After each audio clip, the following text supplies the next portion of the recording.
Little Miss Pretend was a lively soul with a vivid imagination. She loved to pretend she was a noble lady, living in a grand castle adorned with jewels and finery. So when she heard that the village was hosting a royal-themed tea party in the town square, she knew it was her chance to shine. "Oh, I'll be Lady Pretend of Pretendington," she announced, twirling in front of her cracked mirror.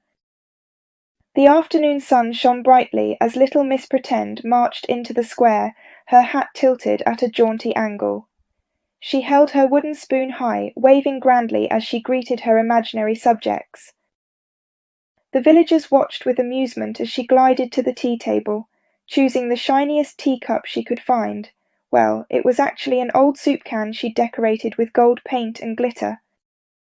"Oh, it's simply marvellous to be here," she said in an exaggerated posh accent. "The castle is dreadfully dull without such lovely company." She raised her teacup, pretending to sip delicately, but just as she tipped it back, the teacup slipped from her fingers. Tea splashed all over her patchwork dress, leaving her standing there, glittering and soaked. Her cheeks flushed bright pink as she glanced around, certain that everyone would laugh at her. But instead a little girl giggled, and soon the entire square was filled with laughter. Little Miss Pretend hesitated, but then a smile broke across her face, and she joined in the laughter. The villagers cheered her on, and one by one they began to join her in the royal fantasy.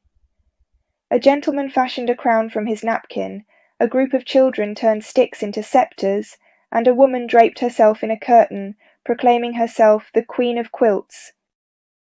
Before long the tea party had transformed into a grand royal ball. Little Miss Pretend twirled in her soggy dress, laughing as she led her new subjects in a lively parade around the square.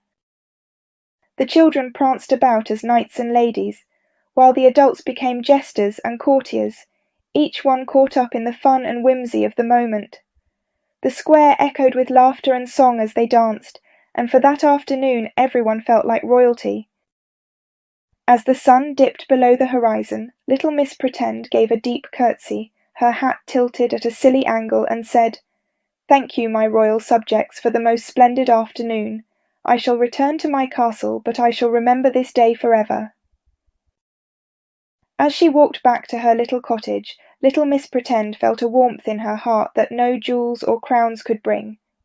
She realized that perhaps it wasn't the riches or the grand life she truly wanted, but the joy of sharing her dreams with others. When she reached her cottage, she gazed up at the stars, each one twinkling like the jewels she'd always imagined wearing. She smiled, knowing that the true treasures in life weren't gold or gems, but the laughter and friendship she had found that day.